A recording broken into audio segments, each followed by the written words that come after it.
આગની મોટી મોટી જવાળાની જગ્યાએ ખાલી તણખલો જ આપણે દેખાય. બસ આટલું જ દુઃખ તમને થશે.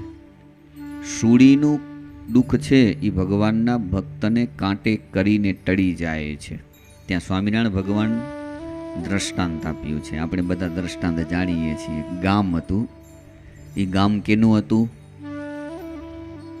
થીફ, ચોર, બધા જ રહેતા, આખું ગામ એનું હો.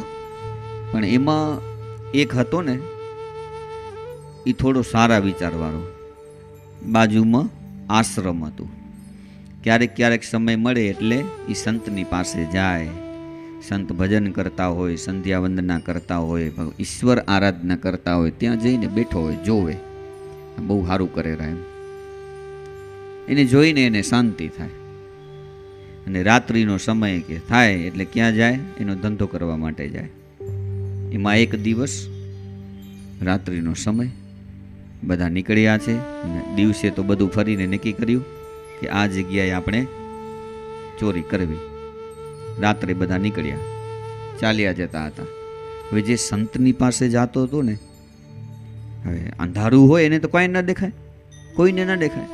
અત્યારની જેમ નહીં કે આમ રોડ લાઇટ હોય બધી જગ્યાએ, કાંટા ને કાંકરાવાળા બધા રસ્તાઓ. ચાલ્યા જતા હતા. સંતની પાસે જે ભાઈ જાતો ક્યારેક ક્યારેક એના પગમાં કાંટો વાગ્યો, સોસરો નીકળી ગયો હો, તળિયામાંથી છેટે ઉપર આવી ગયો. અને એટલી ભયંકર વેદના થઈને લોરી આમ રુધિરની ધારા નીકળી. એટલે આ ભાઈ બધા સાથે હતા, એને બધાને કહ્યું કે હું તમારી સાથે ચાલી નહીં શકું.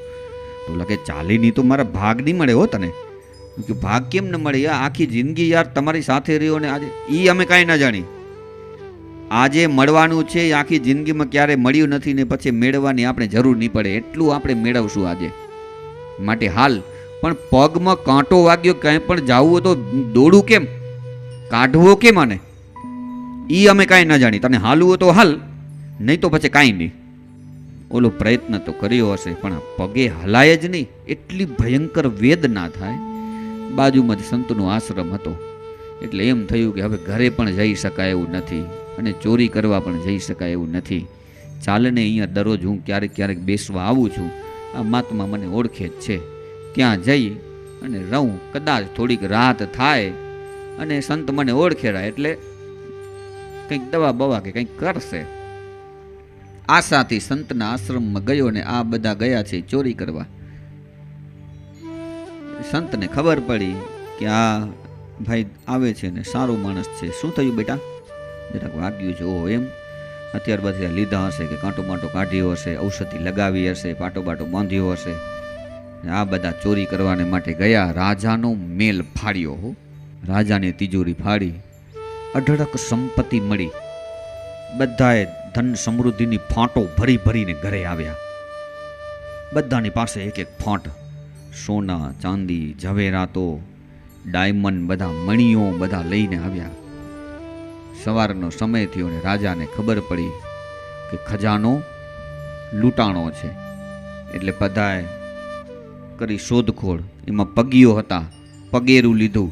અને આ બાજુ ગામની અંદર પણ આ બધા આવ્યા ને એટલે ગામની અંદર વાહ વાહ વાહ વાહ થઈ ગઈ.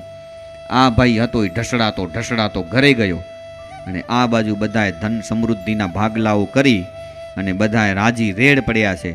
અને જેને કાંટો વાગ્યો હતો એના સંબંધી વાટ જ જુએ છે કે અમારા વાળા માણસ ક્યાં ગયા, અમારા માણસ ક્યાં ગયા.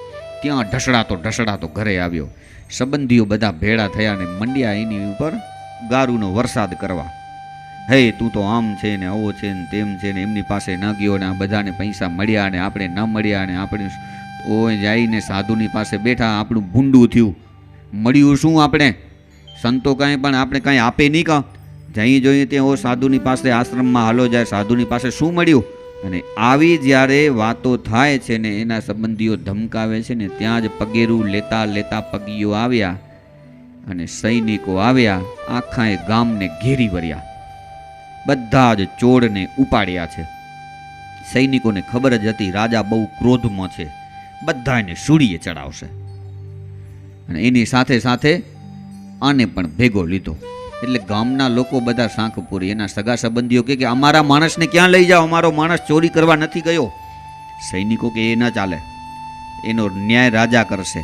ન્યાય કરવાનો અધિકાર અમારો નથી. રાજાના મેલમાં હાજર કર્યા અને એ ચોરે કહ્યું કે હું ચોરી કરવા નહોતો આવ્યો, એનું પ્રમાણ આરો મારો પગ. ના, એમ ન ચાલે. ગવા કોણ? આખું ગામ ગવા થયું. સંત ગવા થયા કે આખી રાત આ માણસ મારી પાસે હતો. એટલે સંતની પાસે જે રહ્યો હતો એ બચી ગયો અને બીજા બધા જ હતા એ સૂડીએ ચડી ગયા. સહજાનંદ સ્વામી કહે છે કે અમારા ભક્તો છે ને એના જીવનની અંદર આટલું ભયંકર દુઃખ આવવાનું હોય, મોત સામે આવવાનું હોય, એ મોતમાંથી બચી જાય ને કાંટાનું સાવ નાનામાં નાનું દુઃખ આવે. જુઓ ને, અમે પણ જ્યારે આ ગાદી ઉપર બેઠા ને ત્યારે રામાનંદ સ્વામી પાસે શું માગ્યું છે? વીછીનું દુઃખ જો તમારા આશ્રિતોને આવે તો એ દુઃખ રૂવાણે રૂવાણે અમને કરોડો વીછીનું હો.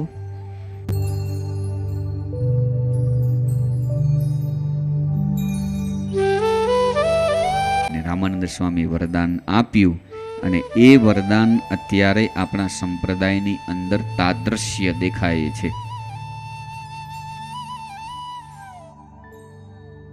બધા જ વ્યવહારે કરીને, ખાધે પીધે, વસ્ત્ર પહેરીને બધા જ સુખી સંપન્ન છે. તો સ્વામિનારાયણ ભગવાન કહે છે કે ભગવાનનો નિશ્ચય કરવો તો કલ્યાણને અર્થે કરવો, જગતના પદાર્થને અર્થે નિશ્ચય ન કરવો. આવી અનેક વાર્તાઓ સહજાનંદ સ્વામી કરી છે, પણ સંતોએ નોંધ કરી આ તો ફક્ત દિશ માત્ર લખી છે. બોલો સ્વામિનારાયણ ભગવાનની જય. रसिया के रूप में अटक गई अखियाँ, रसिया के रूप में अटक गई अखियाँ, करुणा किशोर मनोहर चेलो, करुणा किशोर मनोहर चेलो, रूप को रसीलो देखी मोही ब्रज सखियाँ, रूप को रसीलो देखी मोही ब्रज सखियाँ, रसिया के रूप में अटक गई अखियाँ, रूप सुधा माही मगना, रूप सुधा माही मगना भई सबा, मधुमाही मगना भई जैसे मखियाँ, मधुमाही मगना भई जैसे मखियाँ, रसिया के रूप में अटक गई अखियाँ, सुंदरता की खाना ही सांवरो, सुंदरता की खाना ही सांवरो, चतुर चितारे निरखी छबि लखियाँ, चतुर चितारे निरखी छबि लखियाँ, रसिया के रूप में अटक गई अखियाँ, प्रेमानंद कवारी तन्माना धन सब, प्रेमानंद वारी तन्माना धन सब, निरखी निरखी मोही, निरखी निरखी मोही ब्रज सखियाँ, रसिया के रूप में अटक गई अखियाँ, रसिया के रूप में अटक गई अखियाँ। स्वामीनारायण स्वामीनारायण स्वामीनारायण स्वामीनारायण स्वामीनारायण